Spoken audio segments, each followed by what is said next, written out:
పిత పుత్ర పవిత్రాత్మ నామమున ఆమేన్. గౌరవనీయులైన సహోదరి సోదరులారా, మీకందరికీ ఈ రోజుటి మన ప్రభు అయిన యేసుక్రీస్తు యొక్క పవిత్ర వాక్య ధ్యానమునకు సాదరముగా స్వాగతం పలుకుతున్నాను. ఈరోజు మన ప్రభు అనుగ్రహించిన పవిత్ర సువిశేష వాక్యము లూకాసు వార్త 1వ అధ్యాయము 26వ వచనం నుంచి 38వ వచనం వరకు.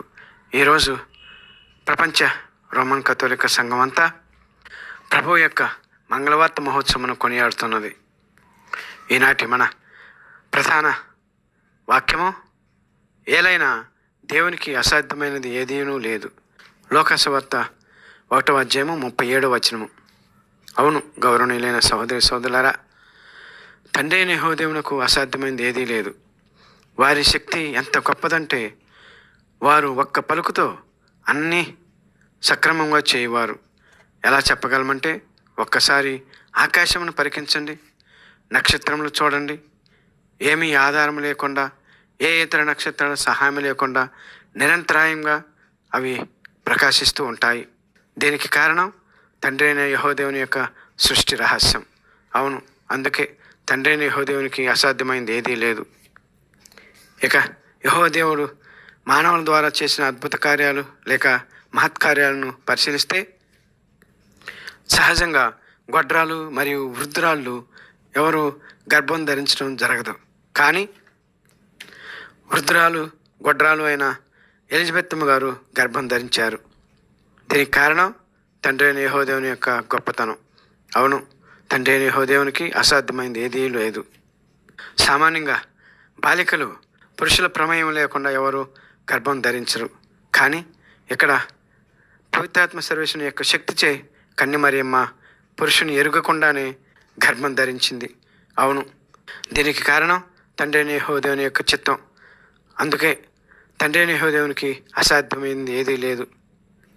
ఇక పాత నిబంధన కాలం నుంచి వస్తే, బానిసత్వంలో 116 సంవత్సరములు మగ్గిన ఇశ్రాయేలీయులను విముక్తి చేయుటకు ఎవ్వరూ ఊహించిన విధంగా 80 సంవత్సరాల వయస్కుడు మోషేను పంపటం ఆశ్చర్యకరమైన సంఘటన. అవును, యెహోవా దేవునికి అసాధ్యమైనది ఏదీ లేదు. నిర్గమకాండము 7వ అధ్యాయము 7వ వచనం ప్రకారం అనూహ్యమైన సంఘటన. పదం మండుచున్నది కానీ కాలిపోలేదు. అనూహ్యమైన సంఘటన. ఈ సంఘటన మోషేను పిలుచుకున్న సంఘటన. బానిసత్వం నుంచి విడిపింపబడిన ఇజ్రాయేల్ ప్రజలు ఒకవైపు ఫారో రాజు సైన్యము, మరోవైపు నైలు నది లేక రెల్లు నది. అటు ముందుకు వెళ్ళలేక, ఇటు వెనుకకు వెళ్ళలేక, మధ్యలో ప్రజలు ప్రాణభయంతో ప్రాణాలు గుప్పెట్లో పెట్టుకొని నిలుచున్న సంఘటన. ఆ సందర్భంలో ఎవ్వరూ ఊహించిన విధంగా సముద్రాన్ని చీల్చి పొడి నేలపై ఇజ్రాయేల్ ప్రజలను నడిపించి శత్రువుల నుంచి కాపాడిన సంఘటన. అవును, ఇది ఇజ్రాయేల్ ప్రజల కళ్ళ ముందు జరిగిన అనూహ్యమైన సంఘటన. తండ్రి అయిన యెహోవా జరిపించిన సంఘటన. అవును, అందుకే తండ్రి అయిన యెహోవాకి అసాధ్యమైనది ఏదీ లేదు. బానిసత్వం నుంచి విడిపించబడినటువంటి ఇజ్రాయేల్ ప్రజలు కానాను దేశమును, దేవుడు మాట ఇచ్చిన దేశమునకు నడిపించే సమయంలో 1 కాదు 2 కాదు 40 సంవత్సరములు వారికి ఉండటానికి ఇల్లు లేదు, వండుకోవటానికి ధాన్యములు లేవు. కానీ వారు పోషించబడ్డారు. అవును, ఇది తండ్రి అయిన యెహోవా యొక్క గొప్ప శక్తి. అవును, తండ్రి అయిన యెహోవాకి అసాధ్యమైనది ఏదీ లేదు. ఏ వ్యక్తి అయినా ప్రాణవాయువు లేక ఆక్సిజన్ లేకుండా ఒక్క నిమిషమైనా బ్రతకడం కష్టం. కానీ యోనా ప్రవక్త ఏకంగా 3 రోజులు చేప వదరములో ఉన్న సంఘటన. అవును, ఇది తండ్రి అయిన యెహోవా యొక్క గొప్ప శక్తి. అవును, తండ్రి అయిన యెహోవాకి అసాధ్యమైనది ఏదీ లేదు. చిన్న పిల్లవాడు, గొర్రెలు కాసుకునేవాడు, తన గొర్రెలను వేటాడటానికి వచ్చిన సింహమును చీల్చి చెండాడిన బాలుని యొక్క అద్భుత సంఘటన.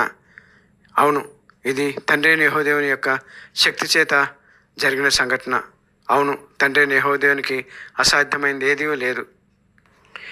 8 అడుగుల ఆజానుబాహుడు, ఒళ్ళంతా యుద్ధ కవచములతో తొడగబడినవాడు, మరోవైపు చిన్న పిల్లవాడు, యుద్ధ కవచములు లేనివాడు, ఆయుధములేమీ లేనివాడు. తండ్రి అయిన యెహోవా దేవుని యొక్క శక్తితో ఒడిశాలలో ఒకే ఒక్క రాయితో నిలువెత్తు ఆజానుబాహును నేలమట్టం చేసిన దావీదు యొక్క శక్తి దేవుడిచ్చిన శక్తి. అవును, తండ్రి అయిన యెహోవా దేవునికి అసాధ్యమైనది ఏదీ లేదు. ప్రతి మనిషి మట్టి నుండి చేయబడిన వాడే. మరణించిన పిమ్మట ప్రతి వ్యక్తి మట్టిలో కలిసిపోవలసిందే. కానీ ఇద్దరు వ్యక్తులు మరణించకుండానే మోక్షమునకు తీసుకొని వెళ్ళబడినటువంటి వ్యక్తులు, తండ్రి అయిన యెహోవా దేవుని చిత్తం ప్రకారం జీవించిన వ్యక్తులు, మోషే ప్రవక్త మరియు ఎలీషా ప్రవక్తలు. ఇది తండ్రి దేవుని యొక్క శక్తి. అవును, తండ్రి దేవునికి అసాధ్యమైనది ఏదీ లేదు. ఇంకా క్రొత్త నిబంధనకు వచ్చినట్లయితే ఎన్నెన్నో అసాధారణమైన సంఘటనలు తండ్రి అయిన యెహోవా దేవుని యొక్క జరిగిన సంఘటనలు. సామాన్యుల కన్నా అతి సామాన్యమైనటువంటి వ్యక్తులు, కానీ ఎవరు చేయలేనంతగా రక్షణ సువార్తను ప్రకటించి తండ్రి దేవుని యొక్క శక్తికి ప్రతీకలుగా నిలిచిన వ్యక్తులు అపోస్తలుడు. గౌరవనీయులైన సహోదరి సోదరులారా, ఇలా చెప్పుకుంటూ పోతే తండ్రి అయిన యెహోవా దేవుని యొక్క అసాధ్యమైనటువంటి అనన్య సామాన్యమైనటువంటి శక్తులకు మన జీవితం చాలదు. కాబట్టి గౌరవనీయులైన సహోదరి సోదరులారా, నమ్మండి, తండ్రి అయిన యెహోవా దేవుడే నిజమైన దేవుడని నమ్మండి. ఆయన కుమారుడు యేసుక్రీస్తు ప్రభు ద్వారానే రక్షణ ఉంటుందని నమ్మండి. నమ్మి రక్షణ పొందండి, మోక్ష ప్రాప్తిని పొందండి. దేవుడు మనకు తోడై ఉందిరుగాక. ఆమెన్. పిత పుత్ర పవిత్రాత్మ నామమున ఆమెన్. 10వ తరగతి పరీక్షలు రాస్తున్న బిడ్డలందరినీ మన ప్రభువు దీవించుదురుగాక. ఆమెన్. ప్రేమే జగతికి మూలం, ప్రేమే దైవ స్వరూపం, ప్రేమే నిత్య జీవం, ఆ ప్రేమే మోక్ష మార్గం.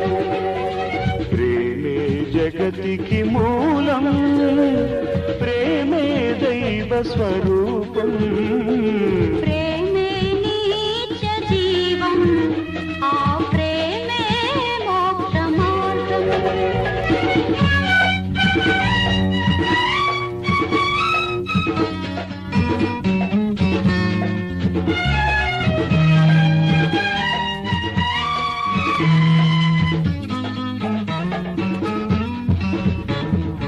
అమర్యాదగా నడువనిది, అపకారం చేయనిది, అన్నిటినీ ఓర్చునది, అన్నిటికీ తాళునది. అప్రయోజనం చూచుకొననిది, సత్వరమే కోపపడనిది, మత్సరపడనిది, డంబము లేనిది, ఉప్పొంగనిది, ప్రేమ ఒక్కటి.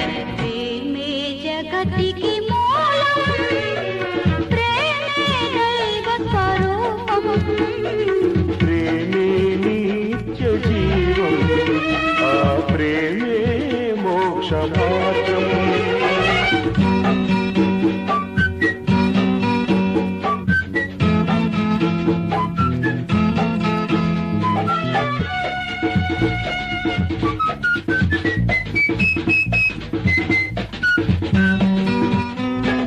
దేవుడు మనుజుల ప్రేమించి తానే మనిషిగా పుట్టాడు, పాపుల రక్షణ పరమార్థముగా సిలువ మ్రానిపై బలైనాడు. మనలో మనము ఒకరికొకరము ప్రేమ కలిగి జీవించాలి. ప్రేమను మించిన పెన్నిధి లేదని జగమంతా పాటించాలి.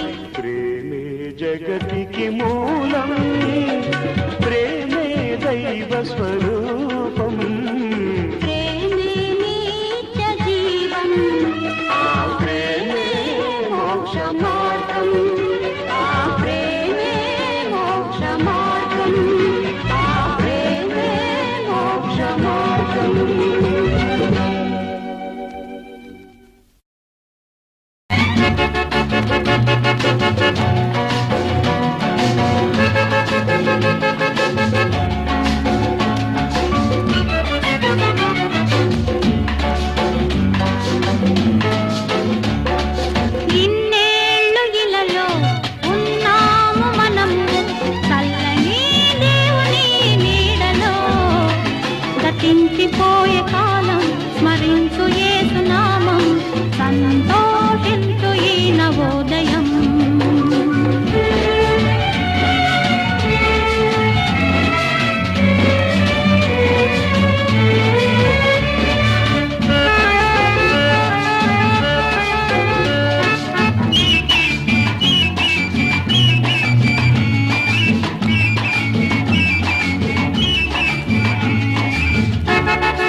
చల్లని దేవుని నీడలో గతించిపోయే కాలం స్మరించు యేసు నామం సంతో